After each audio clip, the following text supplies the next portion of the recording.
మహాగణాధిపతయే నమః. శ్రీమాత్రే నమః. మాచిరాజు భక్తి ప్రేక్షకులందరికీ నమస్కారం.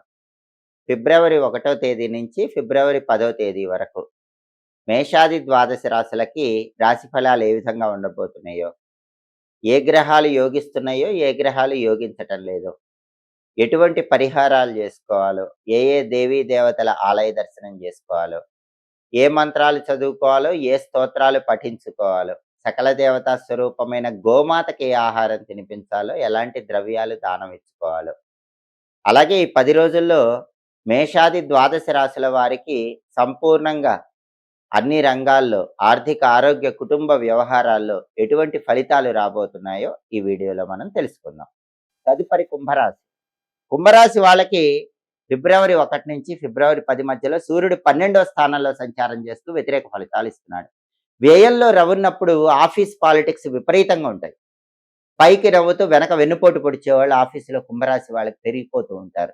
అటువంటి వాళ్ళని ఓ కంట కనిపెడుతూ ఉండండి. అలాగే బాగా హార్డ్ వర్క్ చేసిన రికగ్నైజేషన్ కనిపించదు. ఎక్కువ హార్డ్ వర్క్ చేస్తే తక్కువ అవుట్పుట్ అనేది కనిపిస్తూ ఉంటుంది.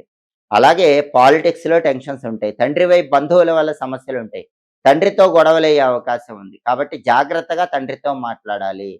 ఆరోగ్య వ్యవహారాల్లో, ఆఫీస్ వ్యవహారాల్లో, కుటుంబ వ్యవహారాల్లో సూర్యుడు వ్యయంలో ఉన్నాడు కాబట్టి జాగ్రత్తగా ఆలోచించి మాట్లాడే ప్రయత్నం చేయటం కుంభరాశి వాళ్ళకి చాలా అవసరం. అలాగే బుధుడు 12, 1 స్థానాల్లో ఉన్నాడు. ఈ రెండు కూడా యోగించవు. బుధుడి బలం కుంభరాశి వాళ్ళకి ఫిబ్రవరి 1 నుంచి 10 మధ్యలో లేదు. బుధుడి బలం లేదు కాబట్టి కుంభరాశి విద్యార్థులు బాగా హార్డ్ వర్క్ చేస్తేనే ర్యాంకులు వస్తాయి. నిరుద్యోగులు ఇంటర్వ్యూకి వెళ్ళినా బాగా టఫ్గా ఇంటర్వ్యూ అవుతుంది. బాగా ప్రిపేర్ అయ్యి ఇంటర్వ్యూకి వెళితేనే కొత్త జాబ్ వస్తుంది. వ్యాపారంలో కూడా ఒడిదుడుకులు ఎక్కువ ఉంటాయి. ఊహించిన లాభాలు కాకుండా తక్కువ లాభాలు వస్తూ ఉంటాయి. విద్యారంగం, వ్యాపార రంగం, నిరుద్యోగులు ఉద్యోగం కోసం చేసే ప్రయత్నాల్లో ఒడిదుడుకులు ఎందుకు వస్తాయంటే బుధుడి బలం కుంభరాశికి 10 రోజుల్లో లేదు. బుధుడి బలం పెరగాలంటే నానబెట్టిన పెసలు ఆవుకు తినిపించాలి. కేజింబావు పెసలు ఆకుపచ్చ వస్త్రంలో మూటగట్టి బ్రాహ్మణుడికి దానం ఇవ్వాలి. బుధుడికి అధిష్టాన దైవం గణపతి కాబట్టి గణపతికి సంబంధించినటువంటి శక్తివంతమైన మంత్రం ఓం గ్లౌం గణపతయే నమః అని రోజు 21 సార్లు చదువుకోవాలి. అలాగే సంకటనాశక గణేష స్తోత్రం చాంటింగ్ వినాలి. ఇది చేసుకుంటే అప్పుడు బుధుడిచ్చే వ్యతిరేక ఫలితాలు తొలగిపోతాయి. కుంభరాశి వాళ్ళకి విద్యారంగం బాగుంటుంది, వ్యాపార రంగం బాగుంటుంది. కుంభరాశి నిరుద్యోగులు కూడా అనుకూల ఫలితాలు పొందుతారు. అలాగే కుజుడు 12వ స్థానంలో ఈ 10 రోజుల్లో సంచారం చేస్తున్నాడు. వ్యయ కుజ దోషం అనే పేరుతో దీన్ని పిలుస్తారు. దీనివల్ల ఏం జరుగుతుంది? విపరీతమైన ఖర్చులు ఉండే అవకాశం ఉంది.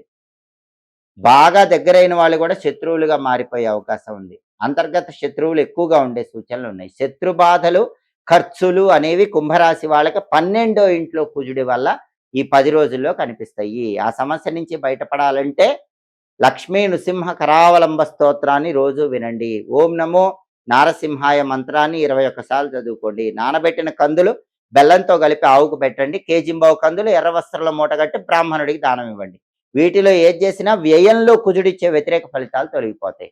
ఖర్చులు తగ్గుతాయి. శత్రుబాధల నుంచి బయటపడచ్చు. అలాగే కుంభరాశి వాళ్ళకి శుక్రుడు 12, 1 స్థానాల్లో సంచారం చేస్తున్నాడు. మొదటి 5 రోజులు 12వ సంచారం యోగించట్లేదు. తర్వాత 5 రోజులు 1వ సంచారం యోగిస్తున్నాడు. అంటే మొదటి 5 రోజులు ఖర్చులు విపరీతంగా ఉంటాయి.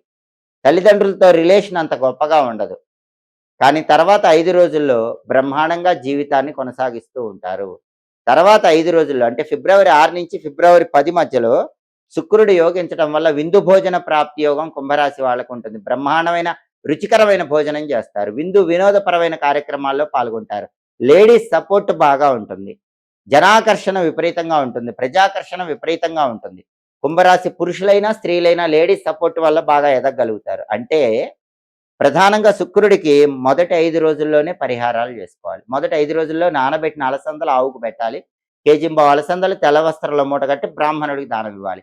ఓం ఘం శుక్రాయ నమః అనే మంత్రాన్ని రోజు 21 సార్లు చదువుకోవాలి. అలాగే రాజరాజేశ్వరి అష్టకాన్ని వినటం కానీ చదవటం కానీ చేయాలి. అప్పుడు మొదటి 5 రోజుల్లో శుక్రుడిచ్చే వ్యతిరేక ఫలితాలు తొలగింపజేసుకొని అనుకూల ఫలితాలు పొందవచ్చు. కాబట్టి కుంభరాశి వాళ్ళకి ఈ 10 రోజుల్లో రవి బలం అస్సలు లేదు.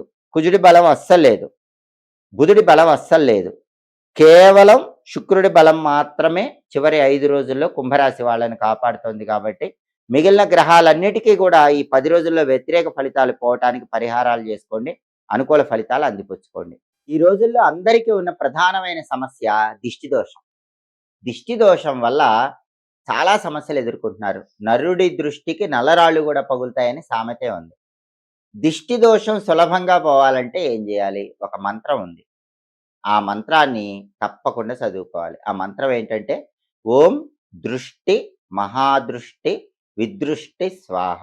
ఇది మంత్రం. ఎప్పుడైనా మీకు దిష్టి దోషం తగులుతుందనే అనుమానం వస్తే చాలు ఈ మంత్రాన్ని కనీసం 11 సార్లు చదువుకోండి. ఓం దృష్టి మహాదృష్టి విదృష్టి స్వాహ. వెంటనే దృష్టి దోష తీవ్రత మొత్తం కూడా తగ్గిపోతుంది. ఈ మంత్రాన్ని పురుషులు చదువుకోవాలి. మరి స్త్రీలైతే ఏం చేయాలి? స్త్రీలైతే శాబర మంత్రం చదువుకోండి. ఆ శాబర మంత్రం ఏంటంటే ఓం డడడం. దీన్ని శాబర మంత్రం అంటారు. ఓం డడడం. స్త్రీలు ఈ మంత్రాన్ని 11 సార్లు చదువుకోండి. అప్పుడు దృష్టి దోష తీవ్రతను తగ్గింపజేసుకోవచ్చు. అలాగే దిష్టి తగలకుండా ఉండాలంటే ఎవరైనా సరే ఎడంకాలికి నల్లదారం కట్టుకోండి. అప్పుడు దిష్టి దోషం తగలదు. అలాగే చాలామందికి దృష్టి దోషం వల్ల ఇంట్లో సమస్యలు ఎక్కువగా వస్తూ ఉంటాయి. ఎదుటి వాళ్ళ ఏడుపు దిష్టి ఇంటి మీద పడుతూ ఉంటుంది. అలా జరగకుండా ఉండాలంటే ఖచ్చితంగా మీ ఇంటి గుమ్మం పై భాగంలో బయట వైపు పంచముఖ ఆంజనేయ స్వామి ఫోటో పెట్టుకోండి. అయితే చాలా మందికి సందేహం ఏంటంటే పంచముఖ ఆంజనేయ స్వామి పాదాల కింద శనేశ్వరుడు ఉంటాడు. మరి శని కింద నుంచి ఇంట్లోకి వెళ్ళినట్లు అవుతుందనే సందేహం చాలా మందిలో ఉంటుంది. అయితే పంచముఖ ఆంజనేయ స్వామి ఫోటో మీరు ఎలా పెట్టుకోవాలంటే మీ ఇంటి గుమ్మం పై భాగంలో బయట వైపు పంచముఖ ఆంజనేయ స్వామి ఫోటో పెట్టుకునేటప్పుడు మీరు నడిచే విధంగా కాకుండా గుమ్మం పైన కొంచెం పక్కకు పెట్టుకోండి. మెయిన్ ఎంట్రన్స్ పై భాగంలో బయట వైపు కొంచెం పక్కకు పెట్టుకొని మీరు దాని కింద నుంచి కాకుండా ఇటుపక్కగా నడవండి. అప్పుడు ఆ ఫోటో వల్ల ఇంటికి దిష్టి తగలదు. మీరు స్వామి కింద నుంచి నడిచినట్లు కూడా అవ్వదు. అలాగే కలబందను మంగళవారం కుజహోరలో తగిలించుకోండి. మంగళవారం పొద్దున 6 నుంచి 7 మధ్యలో కుజహోరలో కలబంద తలకిందులుగా వేలాడదీయండి. కలబంద తలకిందులుగా ఎందుకు వేలాడదీయాలి? తలకిందులుగా వేలాడదీసినప్పుడు కలబందకుండే ముళ్ళు మనం నడిచేటప్పుడు జుట్టుకు తాకినట్లయితే జుట్టు ద్వారా చాలా వరకు కలబంద మొత్తం కూడా మనకున్న దోషాలు లాగేస్తుంది. శని దోషాలు, దిష్టి దోషాలు కలబంద లాగేస్తుంది. అందుకే కలబంద ఎప్పుడు ఇంటి గుమ్మానికి మంగళవారం కుజహోరలో రివర్స్లో వేలాడదీయాలి. అప్పుడు మనం ఎప్పుడు ఇంట్లోకి వస్తున్నా బయటికి వెళుతున్నా దానికి ఉన్న ముళ్ళు మన జుట్టుకు తాకుతూ ఉంటాయి. జుట్టు నుంచి ఉన్నటువంటి నెగిటివ్ ఎనర్జీ మొత్తం కలబంద లాక్కుంటుంది. అలాగే గుమ్మడికాయ ఖచ్చితంగా ఒక్కసారైనా అమావాస్య రోజు తెల్లవారుజామున 5ంటికి ఇంటి గుమ్మం ముందు కట్టండి. గుమ్మడికాయ అమావాస్య రోజు తెల్లవారుజామున 5ంటికి ఇంటి గుమ్మం ముందు వేలాడదీస్తే దానికి పవర్ ఎక్కువ ఉంటుంది. దిష్టి దోషాన్ని బాగా లాగేసే శక్తి ఉంటుంది. దీంతో పాటుగా 1 కేజీ పటిక కూడా, పటిక అంటే ఆలం, 1 కేజీ పటిక ఎర్రబట్టలో మూట కట్టి ఆ మూటను ఇంటి గుమ్మానికి మంగళవారం కుజహోర పొద్దున 6 నుంచి 7 మధ్యలో వేలాడదీయండి. ఇవి చేసుకుంటే ఇంటికి దిష్టి తగలదు. మంత్రం చదువుకుంటే మీ ఒంటికి దిష్టి తగలదు. అలాగే దిష్టి బాగా తగులుతుంది అనుకున్న వాళ్ళు మంగళవారం శుక్రవారం ఇంట్లో సాంబ్రాణి పొగ వేయటంతో పాటుగా స్నానం చేసే నీళ్ళల్లో ఉప్పు కణికలు 2 వేసుకొని స్నానం చేస్తూ ఉండండి. రాళ్ళ ఉప్పు కణికలు 2 నీళ్ళల్లో వేసుకొని స్నానం చేస్తూ ఉంటే ఎలాంటి దిష్టి మీకు తగలదు. ఈ నియమాలు పాటించండి. దృష్టి దోషాలు తొలగిపోతాయి. అలాగే బాగా దిష్టి ఎక్కువ ఉన్నప్పుడు ఏ దేవాలయానికి వెళ్ళాలంటే నరసింహస్వామి వారి దేవాలయానికి వెళ్ళాలి. నరసింహస్వామికి దృష్టి దోష నివారణ తొందరగా చేసే శక్తి ఉంటుంది. కాబట్టి నరసింహస్వామి ఆలయానికి వెళ్ళి స్వామివారి ఆలయంలో ఆవ నూనెతో దీపాన్ని వెలిగించి రండి. అప్పుడు దృష్టి దోషం నుంచి బయటపడచ్చు. దిష్టి వల్ల ఎలాంటి ఇబ్బందులు ఉండవు.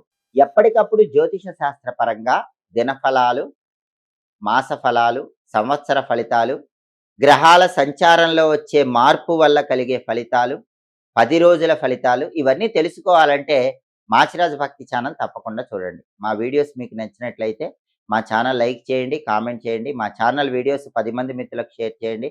మా ఛానల్ సబ్స్క్రైబ్ చేసుకోండి. పక్కనున్న బెల్ సింబల్ నొక్కటం మాత్రం మర్చిపోకండి. సర్వే జనాః సుఖినో భవంతు. స్వస్తి.